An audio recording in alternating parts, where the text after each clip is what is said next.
What's up, everybody? Welcome to another NBA Rundown, courtesy of Run Pure Sports and Run Pure Bets. Please like and subscribe to the video. Appreciate it so we can continue to bring this solid content. So, guys, welcome in to one of the few NBA shows right now that's not talking about All-Star snubs. That's right. We're going to be talking about the games, breaking them down. Can't wait to hear your thoughts. Telling JSU before we started, there's so many games I definitely want to get your opinions on before I fire. So I'm looking forward to this. JSU, how we doing today? Doing pretty good. Another day of NBA hoops and looking to get back at it. Glad to see my guy Spread and Big T. I love having Big T on because I love to fight with somebody, and no better person to fight with than Big T. Let me tell you. Yeah, all my friends, when you guys are on the show together, I have to send them the link as soon as we're done because they all want to watch it. So, Big T, you ready to bring the energy, the positivity, and the winners today? Yeah, I'm ready. And these Wednesday slates are fun. I look forward to coming on with you guys, get a little prep because I don't usually prep early in the day. So it's nice to get a little earlier start, dive in, get a feel for the slate before actually doing the show later today and doing stuff like that. So I love Wednesdays, and we got a deep card again tonight too. So plenty of chances to make some money. Yeah, and I've been loving watching your guys' show there at 2:30 my time. And it's just so much fun to get you ready for the DFS slate in particular. But today we will be talking DFS, but we'll be going over the betting sides and totals as well. First game is a game that I'm pretty interested in. The Golden State Warriors are heading to Indiana after their win in New York last night. Now, Indiana's had a week off. I think due to COVID protocols or not having enough people.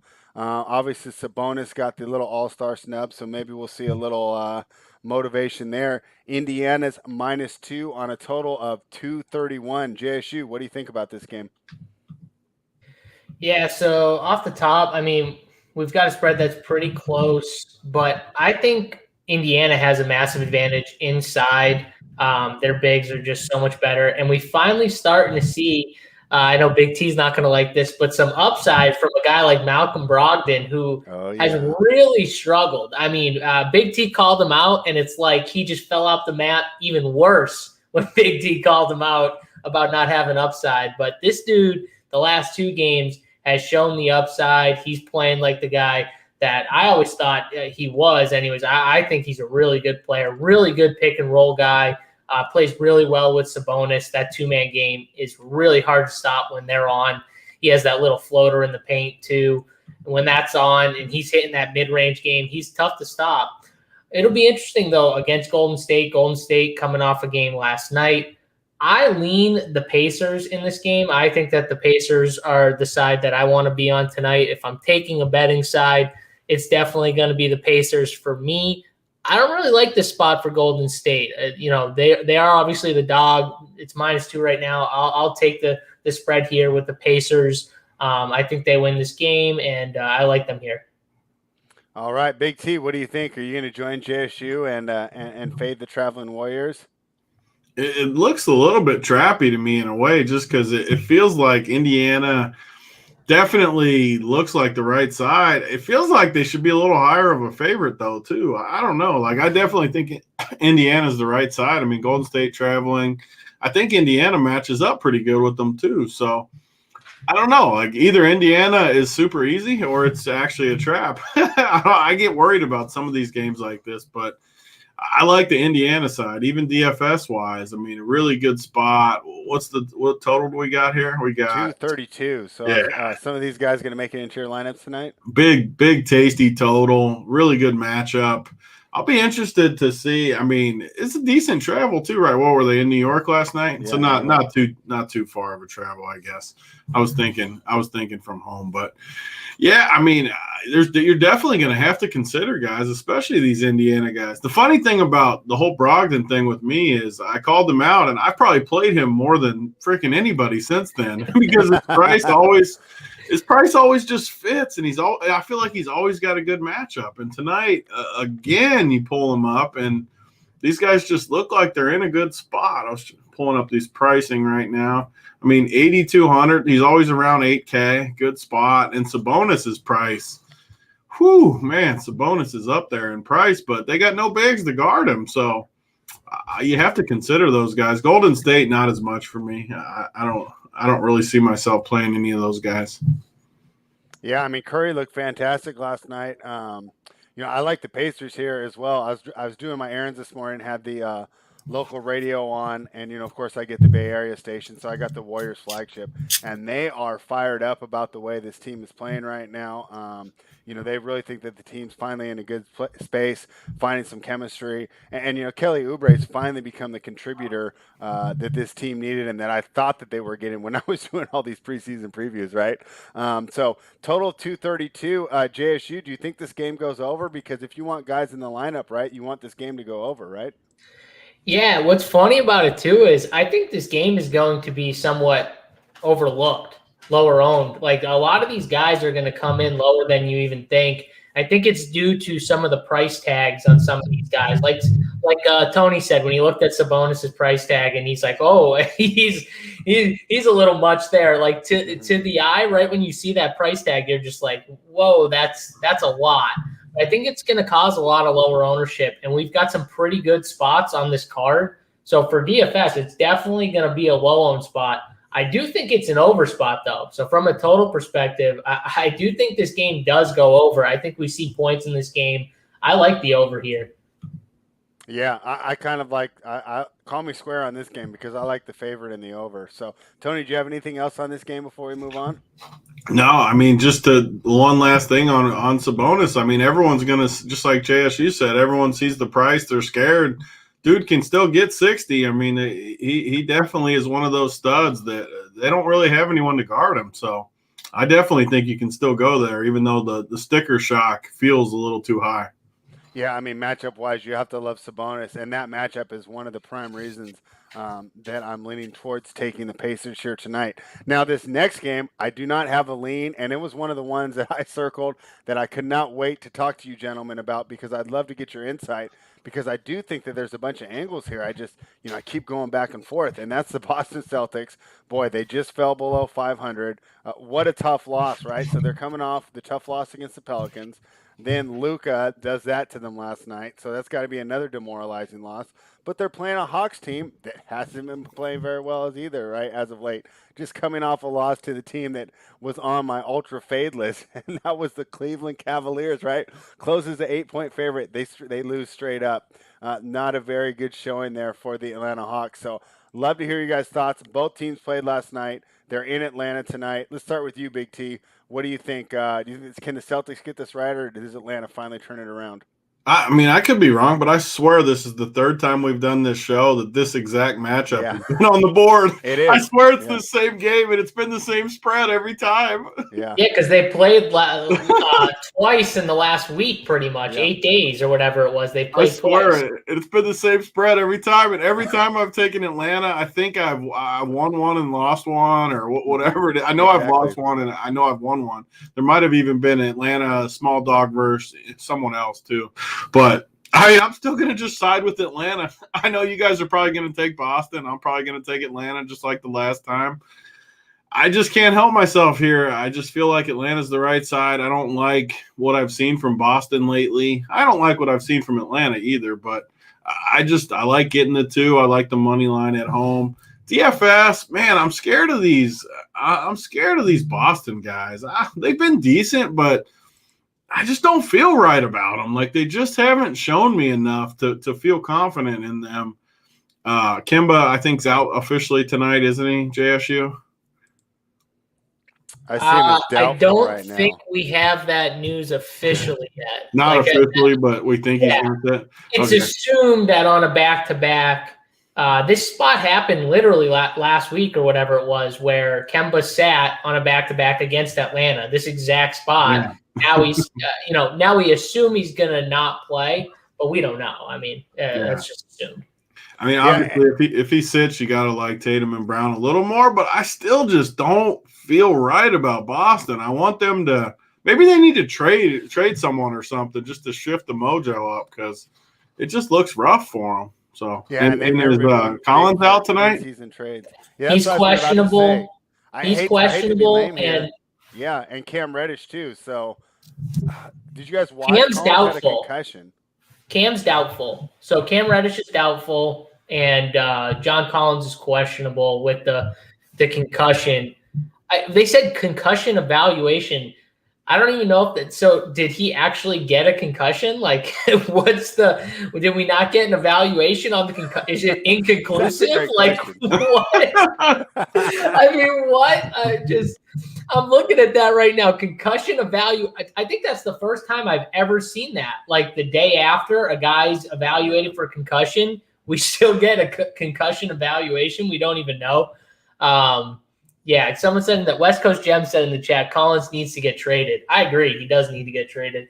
But for this game, Tony, I actually lean the Atlanta side. The Celtics have not looked right. I agree with you that something needs to change with this team. I definitely don't think having interest in signing a guy like DeMarcus Cousins is going to help anything. I don't know why they would. It only adds big bodies to the team that already has too many big, goofy dudes in there. Like it doesn't do anything. And think about this: Brad Stevens does not like dudes that don't play defense. This dude plays he's not going to see the floor. Like Brad Stevens will hate this guy. Like he is not going to want to play a guy like DeMarcus Cousins unless he's the old DeMarcus Cousins who was getting triple doubles and literally so good offensively you couldn't take him out of a game because he just impacted the game. He's not that guy anymore. Like he's just not. Can he score the basketball? Yeah, he can score the basketball. I'm not saying that, but he's just not that guy anymore. And the Celtics, to me, just haven't looked right. I told you guys we kind of went back and forth yesterday, spread, me, you, and Mangone. Yep. And then I called you guys out. I said, you guys have to take a stand here. Someone's got to take a stand. I took a stand on Dallas, and I'm definitely higher on Dallas overall. I love their coach. I think Luka's amazing, one of the better players in the entire NBA. But I'm just a little over on their team in general.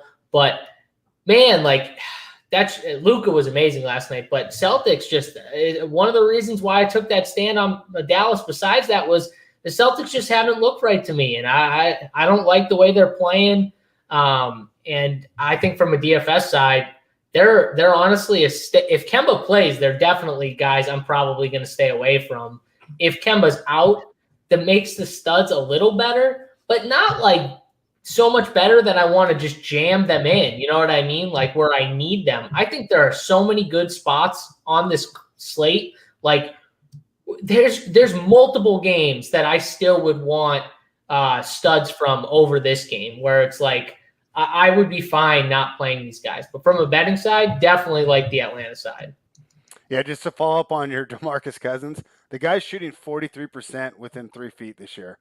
In his career, he's at like 64%. So he just doesn't have it anymore. You know, it's too bad. The injuries robbed him. So I completely agree. I don't think he helps Boston at all. And then my question I have for both you guys, and this is, I think, a little more DFS related, but, you know, before I place this bet and join you guys in Atlanta, I'm worried. Who do you think checks Tatum and Brown, assuming Reddish doesn't play?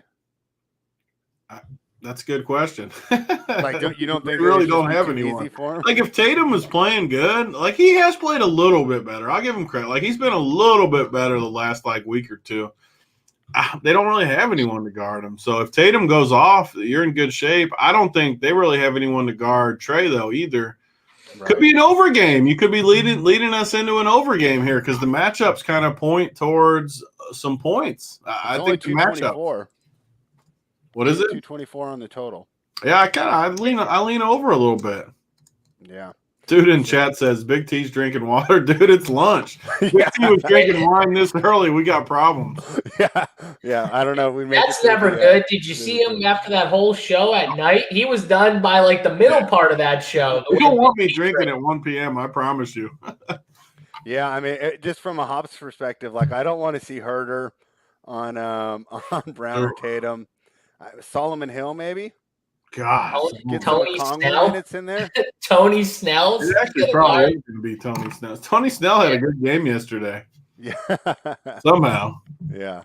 All right. Well, that'll be a lot of fun. And you guys are on Atlanta. You know what? I don't know if I love Atlanta though. It's more of a lean. Okay, it's a lean. Maybe I'll just stay off altogether then. But I'd love to join you guys. Definitely on one of those games, but I was just so torn on this game. Like I said, I like Atlanta too, but just in my head, I just worry that Brown and Tatum will be able to score too easily. This next game is two teams that were on my fade list, although the Cavaliers, made a notion there to get off this fade list with a win over the Atlanta Hawks last night. Now the Houston Rockets, I think, have lost 7 or 8 in a row. We faded them on Monday with Chicago. 7 or 8 in a row since I told you guys how terrible they were, by the way, on the show about 3 weeks ago. Well, thank you, because I put them on my fade list and going against them. Wait a second. You told us how bad Houston was? Is that a real? This was when they were winning. Look at their record. They were like above 500 when it was when they went on that. But they were never good. We knew they did that. have a 6-game winning streak right after. Stop it, Tony. On this show right here, people argued with me. Don't make me pull the tape.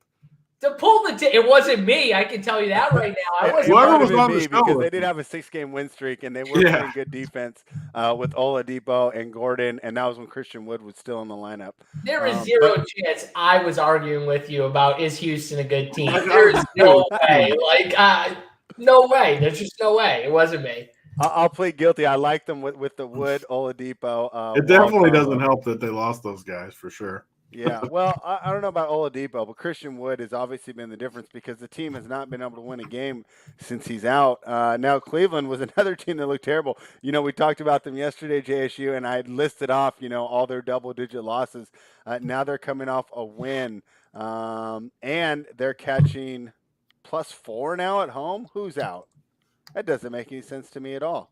Do you think that people are in for Houston? Maybe Oladipo is going to play, I think. Yeah, Oladipo, which kind of helps a little bit. Yeah, I see Oladipo questionable, Eric Gordon questionable, Taurean Prince for Cleveland is questionable. Wood obviously is still out, and Exum still out. PJ Tucker should play.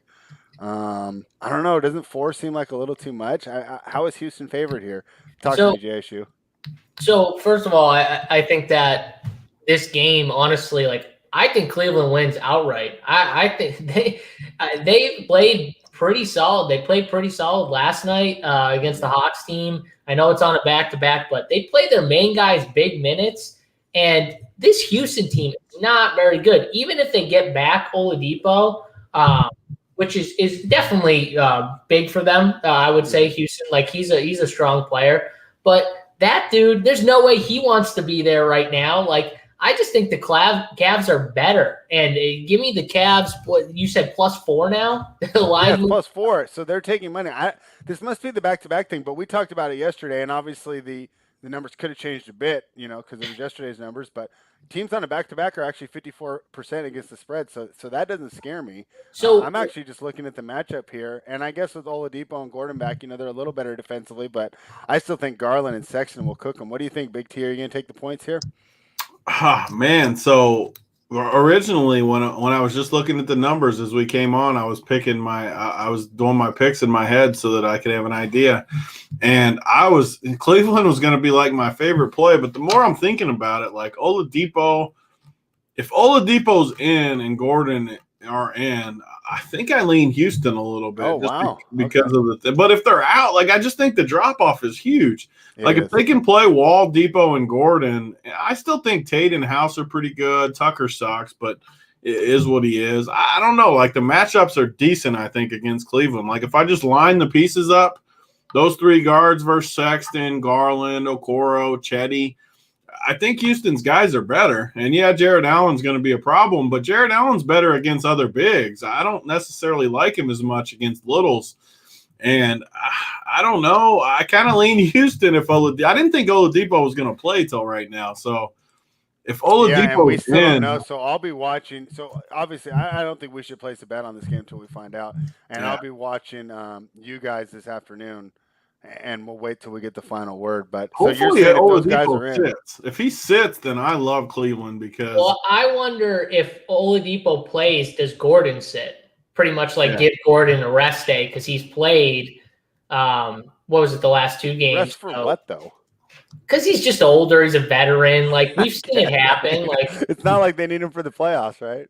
But he's questionable, right? He's just popped up questionable. So to me, him popping up questionable and Oladipo being upgraded from doubtful on Monday to now questionable today tells me that Oladipo has a real shot to play. And if he plays, maybe they then just say, hey, let's give Gordon a rest or something like that. That's my say. Now, if he doesn't play, then they probably need Eric Gordon and he plays. That's my opinion, is like most likely one of them plays and one of them doesn't.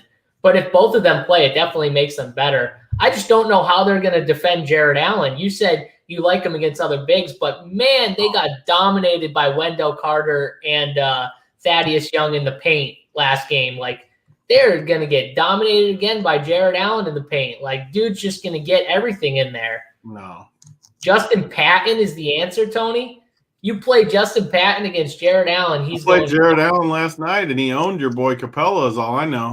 By 6 fantasy points. He was cheaper, too. He was cheaper. He was 400 more. He owned him. Did he get the job done? Who was He owned him. Who got the dub? Tell me who got the dub. But don't even go owned. That's like. I just want to know who got the dub. That's like you and me playing 1-on-1 and you beating me 11-0 or 21-0 That's being owned. That's not owned. 6 Sounds points. pretty realistic too. I mean, if I score 6 points on you and I lose, I guarantee you're upset the rest of the day. I hate Jared Allen tonight. Owned. All right, so 7,700 not in a Big T lineup. JSU, what do you think? He's going to be like the chalkiest dude of the night, and I'm fading him for you sure. Think so? Who's he going to guard? I think they play Justin Patton more, but that's just my opinion. PJ Tucker's done. He's washed. He's been done for a while, but I don't think they like him as much. Tucker needs to get traded to a contender. Like, put him on somebody that he can hide a little bit out there. I mean, you can't blame his body for wearing down. He's like 6'5" and playing center for like the last 4 years. I mean, in big games too, like in leverage spots, he guarded LeBron and KD versus the Warriors series. Like, where do you send him to? Like, where do you even send him to, though? Like, what teams can actually trade for him? The Lakers could use them. I think a lot of teams could use him when he's in that number 5 role. Yeah, literally. Like, he'd be the 5th option on offense, so he just sits in the corner, and then he's a first defender still. So, yeah. He's definitely not good on a bad team, though. Put it that way. If you put him on any bad team, he is very, very bad. Yeah, definitely. So Joey Work, come on, Joe, get Joey Work the link. He said my grandma told me the Rockets suck. No, I'm pulling the tape. I'm going back and looking at who was arguing because you guys are both making fun of me. I knew that wasn't true. Big T's polls. I guarantee it was true. They were favored. It was just like this. They were favored by like 4 overs. It was like over Memphis or something. And I said, how in the world is Houston favored by 4? They're terrible. I said. That was the exact conversation. All right, I love it. So, and you know, if you want Big Team, Joey's scheduled to come on next Monday. So yeah. We can have those conversations then. I'll shoot the link. I'm coming on when Joey for you to make sure, and because Joey brings the energy. I mean, Joey, we were fired up on Monday, and we had great results too. So we'll be replicating that again. Let's go to the. He wants to come on just to tail Joey. That's why he's coming on. He wants real winners from Joey. That's why. Ask Joey how our MMA went last weekend when I owned him in his own sport. Well, I'll tell you what. I've already tailed a Joey Work play from our Run Pure Bet spreadsheet today. So you better bet mine Saturday night is what you better do, spread, because that's a winner. Okay, I'll do my that biggest too. play I've ever put on the spreadsheet. I'm not going to say it because you got to be a member to see it, but it's on the spreadsheet right now. All right. Well, now my Saturday night just got that much more fun. Joey, you better own him this Saturday. You better own Big T. Don't do this to me again. Don't do this to me. He can't win MMA 2 weeks in a row. You better own him. Hey, winners win. I would not be surprised if he did. Let's check out this next game and see if any winners are going to win in this one. The Minnesota Timberwolves, fresh off the hiring of Chris Finch. Boy, not a new coach bump at all as they lose by 20 to the Bucks. But Mangone's play, the Karl Anthony Towns over, made it. And, you know, it's funny. It looks so easy. He only finished with, like, I think 25 or 26. But we cashed it in, like, the third quarter, so that was fun. They're playing the Chicago Bulls, who've been playing quite well lately. Zach LaVine made the All-Star game, and I think rightfully so. You know, Chicago's coming off that easy win over the Rockets, and then they had beat the Kings the night before that. They lost to Philly, but they played tough. And before that, they had beaten Detroit and Indiana. So liking what we're seeing from Chicago. Now they're laying 4 here with a total of 227.5. My look on this game was the over. And we know Minnesota doesn't defend. Chicago likes to score. Chicago's not the best defensive team either. Seems like an easy over. I had it at 232 on my numbers, so this was my favorite play of the night. So I'm going over here. But let's talk about the side real quick. Chicago -4. Does that seem short, or is this Minnesota team turning around? What do you think, Big T? Yeah, I mean, if Chicago feels underrated to me, I've kind of felt that for a few weeks now. Just look at their roster. Mm-hmm. I know I always break it down that way, but it's that simple sometimes in basketball. Like, they have a bunch of good dudes. Levine's really good. Kobe's solid. Wendell Carter's solid. Thad Young's always been solid. You got young guy. Patrick Williams has been good. Temple and Satoransky, Valentine, all like veteran, just solid dudes. They don't have any like just weaknesses in there. Yeah, they're not all like total all-stars, but they're good, just solid players to where they're going to have a chance to beat some bad teams as they go along and compete with some good teams.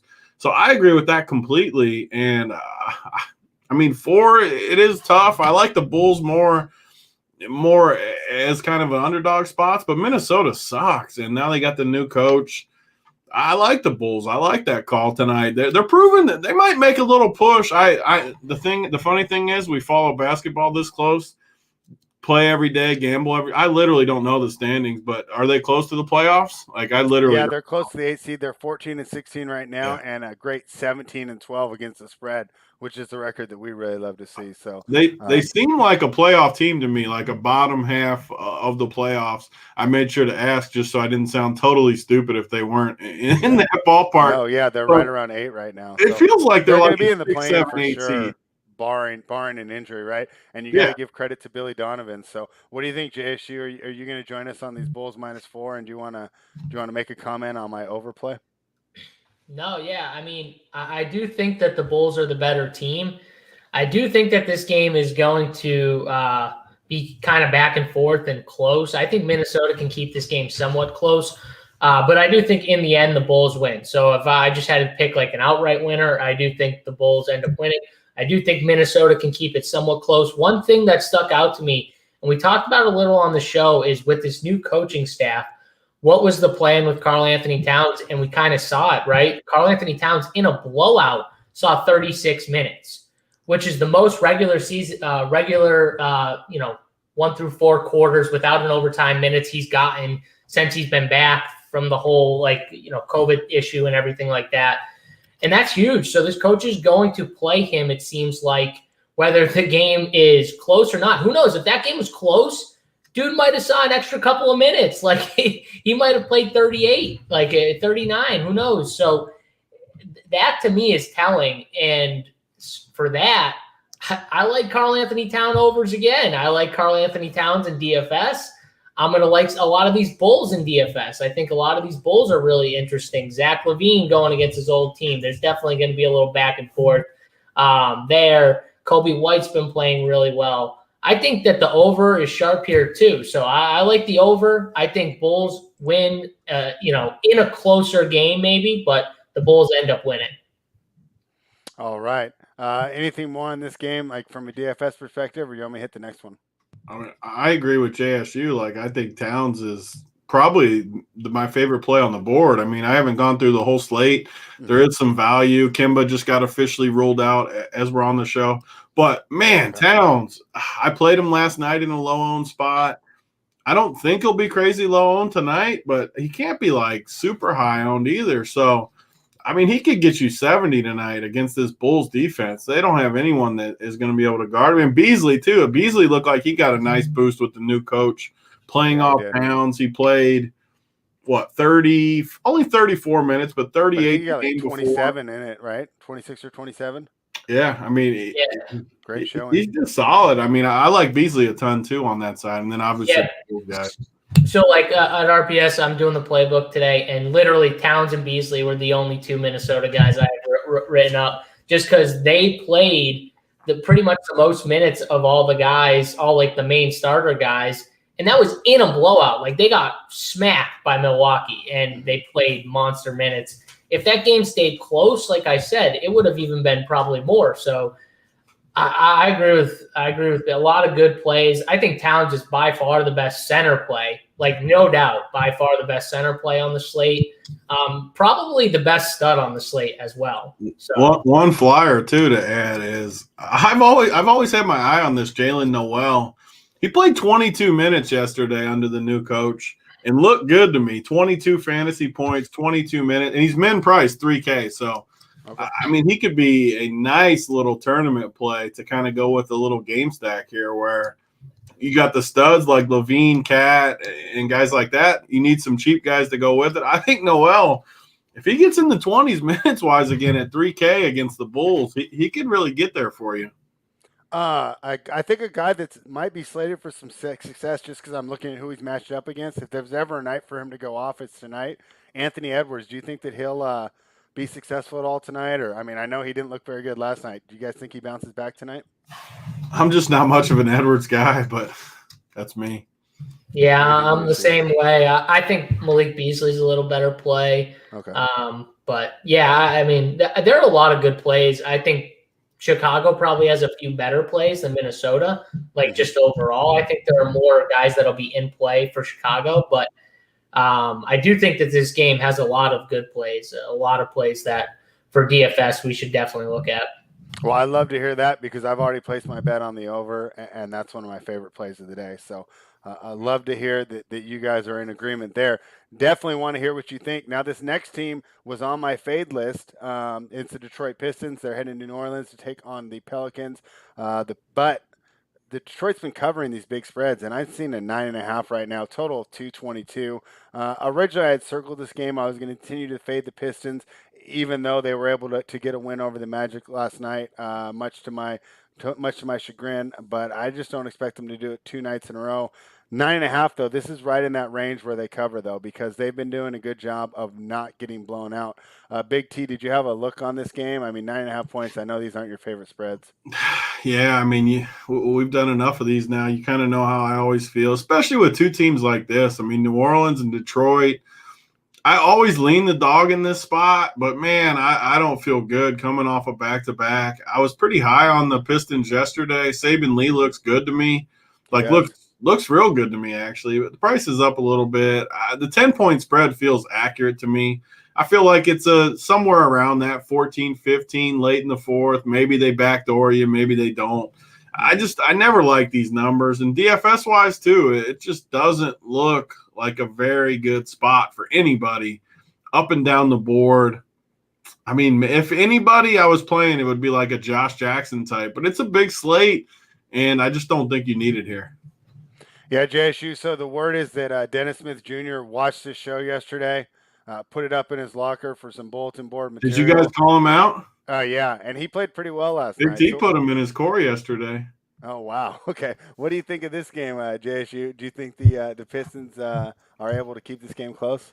Yeah, well, Big T's had a hard on for Dennis Smith Jr., so I was shocked. I told you how bad I think he is. I was not shocked to see him in Big T's score, but man, he's still bad. Like he's bad. Awful. And Saban Lee, like Tony said, the last 2 games he has looked really good. And if you just watch the game and you don't look at like what he finished with after, and you could just tell they were better with him on the floor, like than with anyone else. Like whenever he was in, plays were being made, whether it's from him, or for others.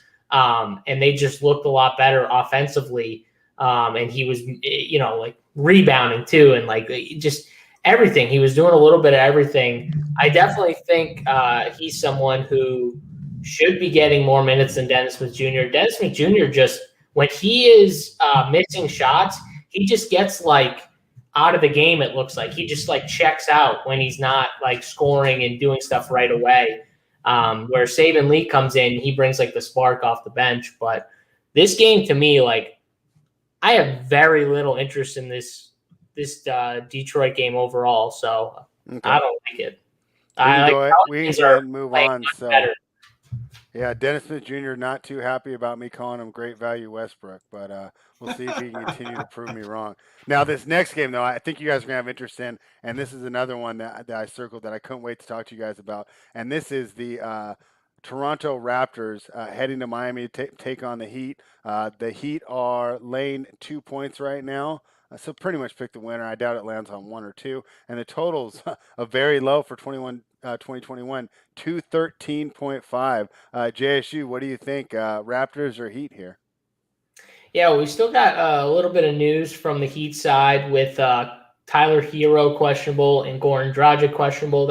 Those are two pretty solid players for the Heat. So if they would be out, boosts obviously to other guys.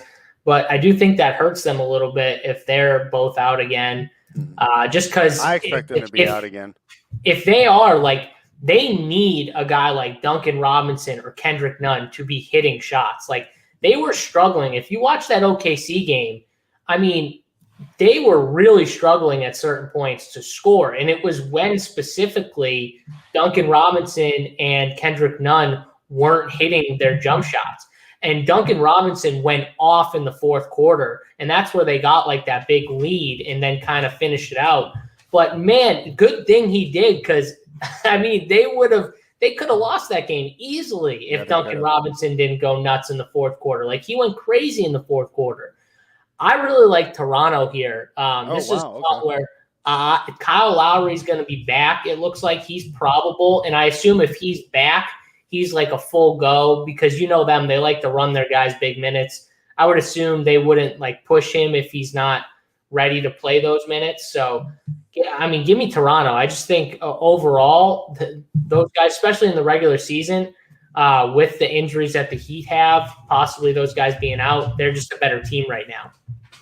All right, Big T, I'm leaning Miami. JSU likes Toronto. Break the tie here. Who do you like?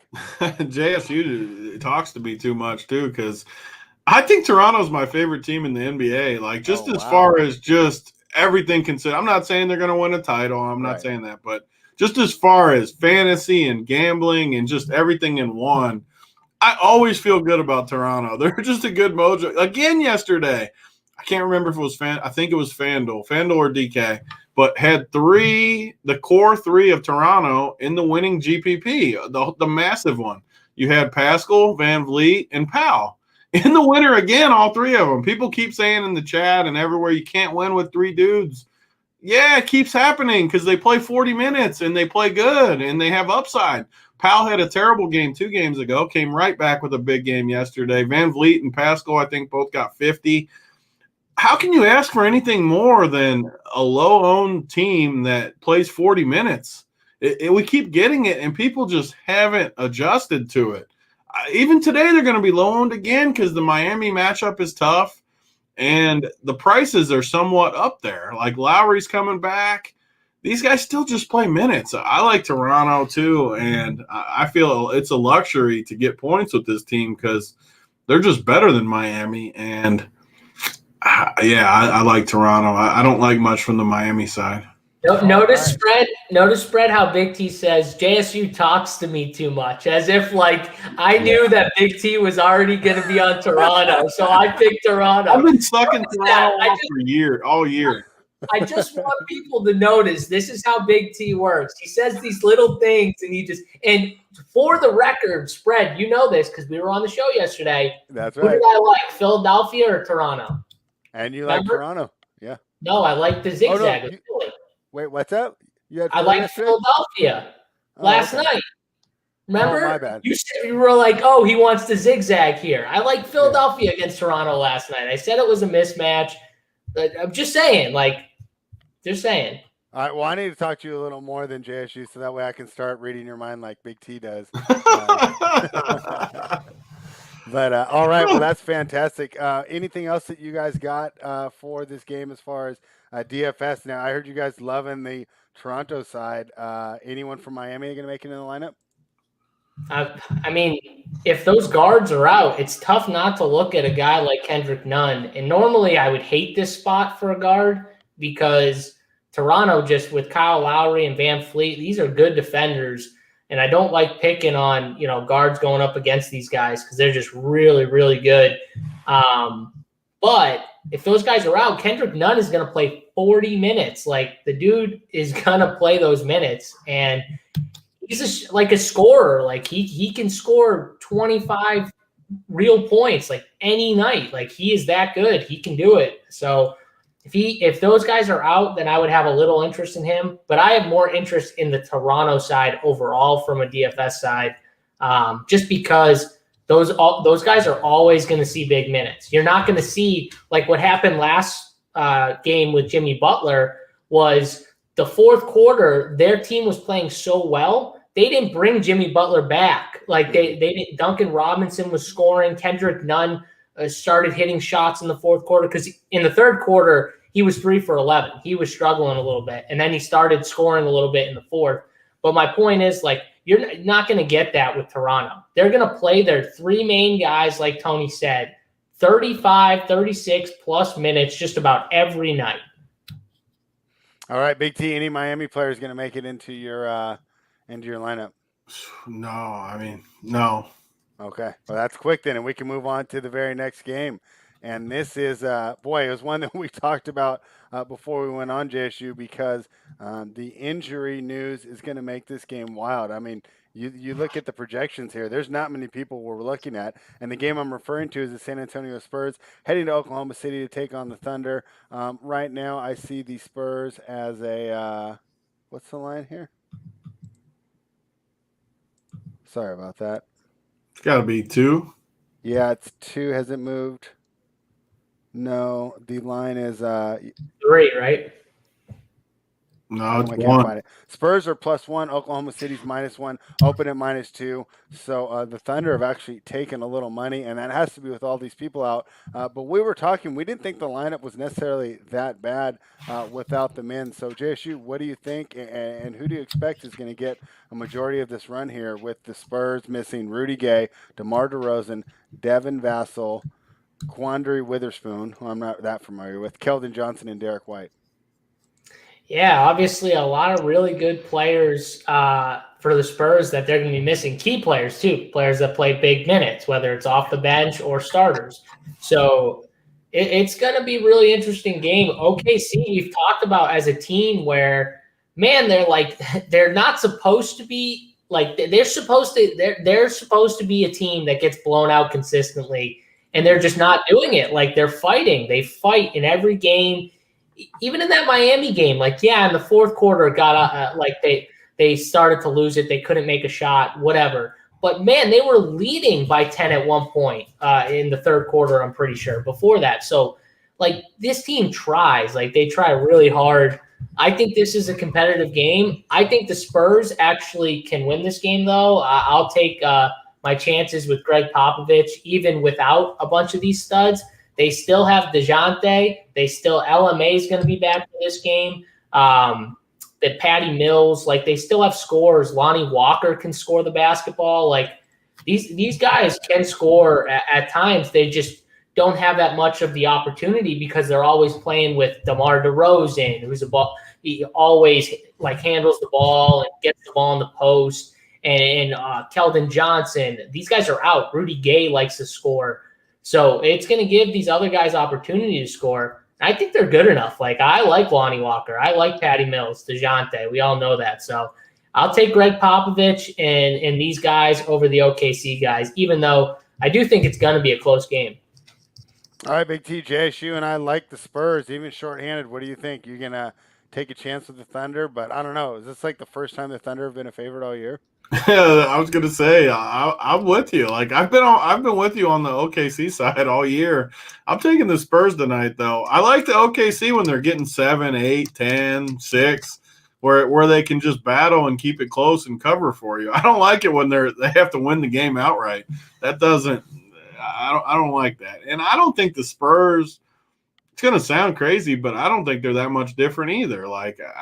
Yeah, DeMar DeRozan's fine. Keldon, Rudy Gay, Vassell. I mean, these guys are fine, but I don't think you're really over a one-game sample really losing that much going to Patty Mills, Trey Lyles, Lonnie Walker. I mean, these guys are fine. Even Trey Jones, a solid player that they're going to get some minutes from tonight. I like the call. I'm going to make it the 3-pack and go on the Spurs with you guys here. I love it. All right, so this next game, and JSU and I had decided before we went on, we definitely wanted to hear some injury news on this with the Charlotte Hornets heading down to Phoenix. Right now, I'm seeing the Hornets are catching 10 points against boy, and I could see why you'd be hesitant to lay it, right? Because I had the plus 13 on Monday night. I'm feeling great. They're up by one or down by one going into the third quarter, and the Jazz just absolutely smoke them. LaMelo Ball, let's chill out on pissing the other team off, telling them that Mike Conley's too small because I think it was like a 30-10 run right after he did that. And the key injury news that we're waiting on here, obviously, is Gordon Hayward with the hand contusion. So I know that we probably aren't going to have really strong takes on this game, but you want to give us a quick breakdown, JSU? Yeah, hand contusion. First of all, bruise. He's got a bruise on his hand.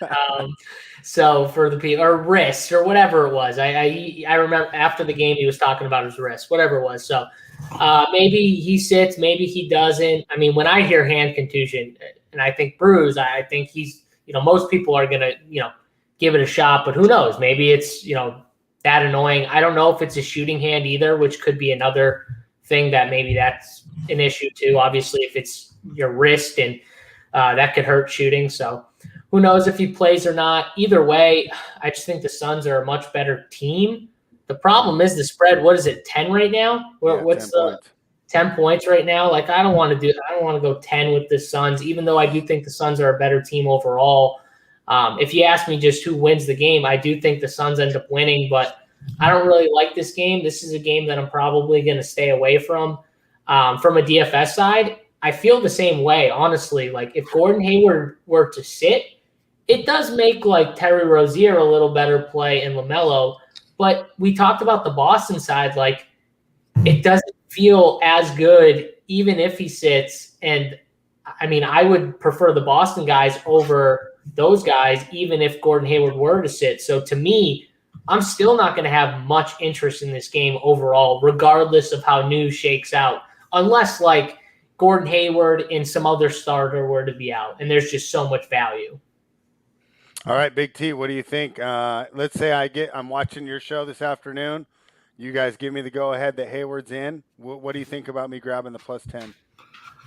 Yeah, I would definitely take the 10 over laying the 10. Man, I never like these spreads. Yeah, though. I don't know. I'm trying to make it easier for you. Phoenix has been playing so good too. But I would definitely lean Charlotte. Even if Hayward was out, Phoenix is another team that I feel much better as a dog, as lower numbers. I don't feel good laying 10 with Phoenix versus basically anybody. I don't really and Charlotte's decent. I wouldn't feel really good laying 10 with against anybody with Phoenix. So I would lean Charlotte, but I agree. Like, I'm probably not going to bet this game. I'm more than likely not going to have any DFS options, just like JSU. I know it feels like every day where I'm playing early guys, fading late guys. It's just what's happened. But man, like, this game just looks ugly, so I don't feel like waiting on the news. It just makes it easier. I like the early plays. I know people feel like we're lazy when we do that, but it's just how it falls. Yeah, it's just how it shakes out. The times, we can't switch the times up on these games.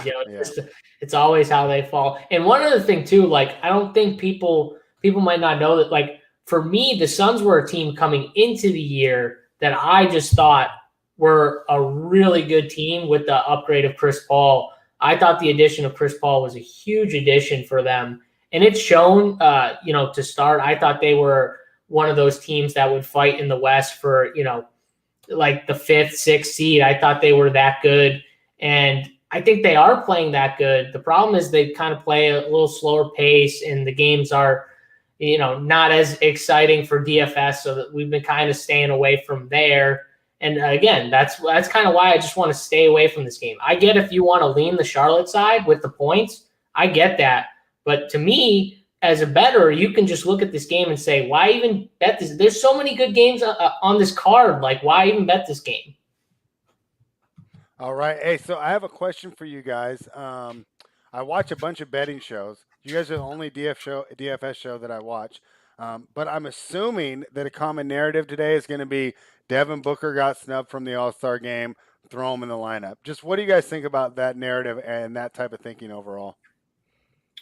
I genuinely, what's the word? Generally, how am Genuinely, yeah. I generally genuinely. think that way. Like, yeah, I mean, he should have made it. He probably thinks he should have made it. I think he should have made it.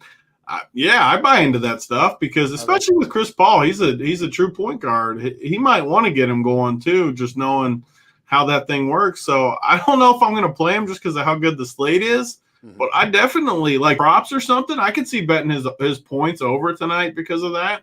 I definitely buy into stuff like that more than most people do. What about you, JSU? Do you think that narrative holds weight? I mean, yeah, it does a little bit. And like Tony said, Chris Paul is a real point guard. So, like, yeah, could he get him more looks? Of course he could.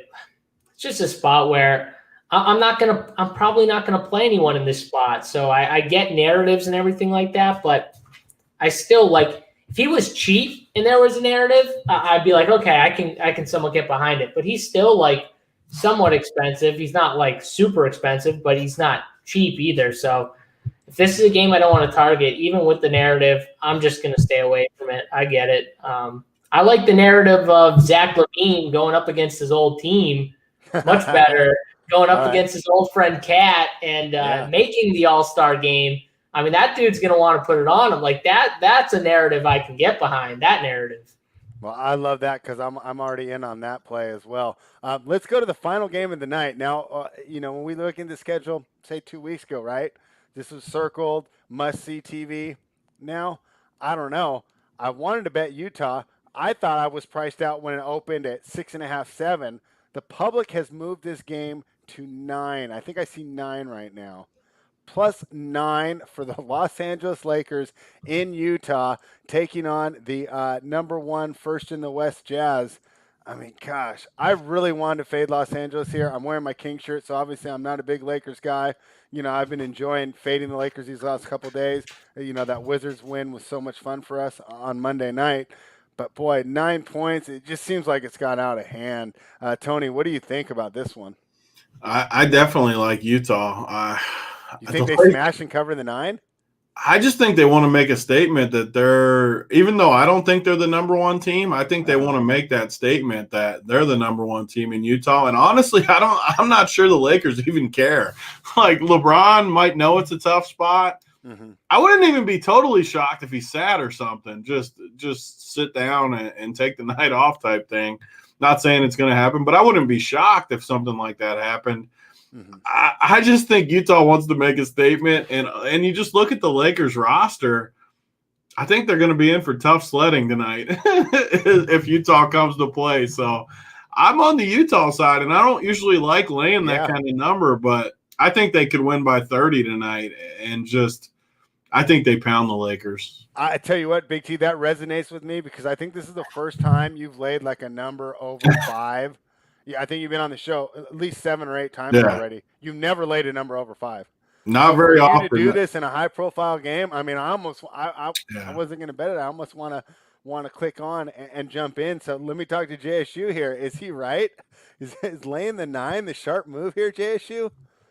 God, if you've watched the Lakers play the last couple games, I don't blame Tony for wanting to lay the 9 with Utah here because – man, they're just such a better team right now than the Lakers. And the one thing, like without AD, their defense is not as good, like especially inside. Like that is a huge loss for them defensively. And then obviously Schroeder, just being able to attack the basket and get open shots for others when he gets into the paint, like that's a loss as well.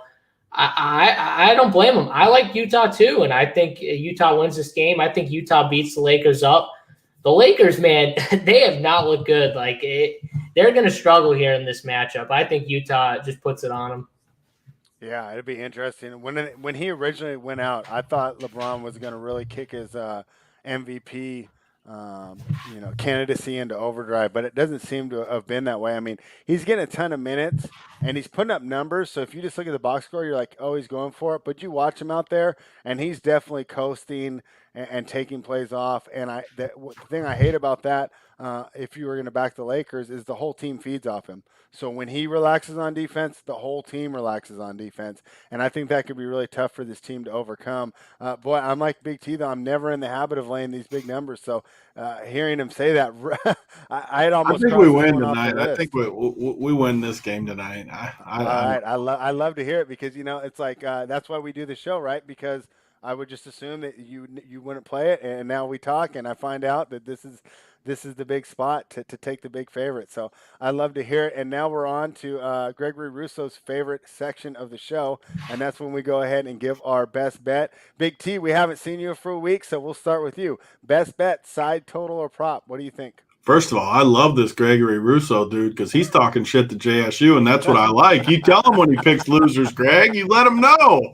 That's what we need on this show. You let me know. You let me know. You reminded me. So we didn't watch all 48 minutes just in pain watching JSU. I'm just sitting there like, I can't believe this that Dennis Smith is doing this to us. Nothing better than Big T seeing someone get at me in the chat. I encourage it. Come on, bring it. I don't care. If I pick losers, you can call me. I don't run away from it. I'll say it. Like I picked the loser yesterday. Like I'll say it.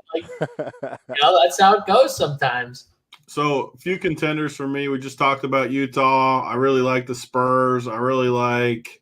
Who was the third one? Toronto. Those are kind of the three. But since I get a pick first, I got to go with the Jazz. I mean, I just think they win by 30. If I think they win by 30 and they're only favored by 9, take my chances. All right. Big T is going to lay -9 with Utah Jazz. JSU, your turn.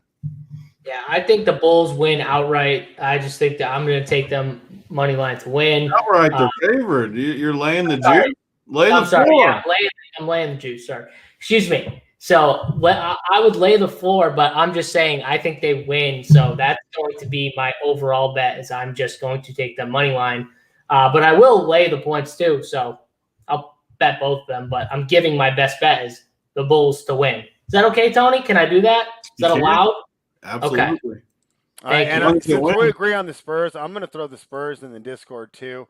But I'm going to make my official one the over in that Bulls game that we just talked about, 227.5. You talked about the narratives for both teams to really be excited and get to go. And basically, I'm fading two of the worst defenses, and these guys got the scores to get it done. I got Levine on one side, Towns on the other. You guys talked up Beasley. He's been a great sharpshooter, and I love the Chicago supporting cast. I have the number at 232. It's sitting at 227.5, so I'm going to go ahead and make my official best bet the over in that Bulls game that we just talked about. So, guys, anything else you want to mention before we? Yeah, I want to ask Joey Work because he said Big T's got some nerve watching Temptation. What in the world is Temptation Island? Is that like a soft porn? You never seen that? No, that's not what he said first. He said you got a nerve talking to JSU like that, and then he said watching Temptation Island rather than NBA last night.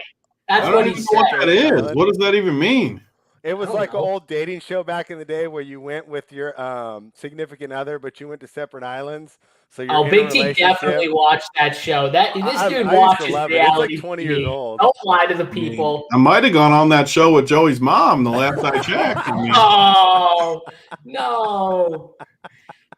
Joey, you need to be on the show next time. Yeah, all right, Joey. I could try and bring you on Wednesday too. But Joey Work will be here with the people on Monday morning. So Gregory Russo's writing down the JSU picks.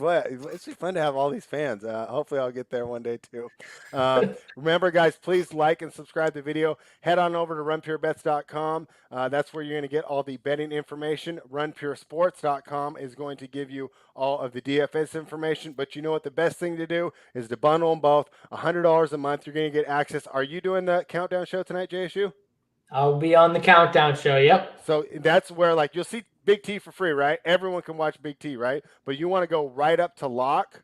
That's what you do with JSU, right? So you're going to get access to that. You're going to get access to Keg and Joey on the live betting show this weekend. You're going to get all the subscriber videos. I know Joey Work's been crushing it. You're going to get access to all of JJ's plays, HTP's plays. You're going to be in the Discord. We've been killing it. Please come join the movement. Thank you guys, everyone, for joining us. Once again, like and subscribe because that helps algorithms somehow. I'm not exactly sure, but I'd love if you did it. So thank you for joining us, and run pure.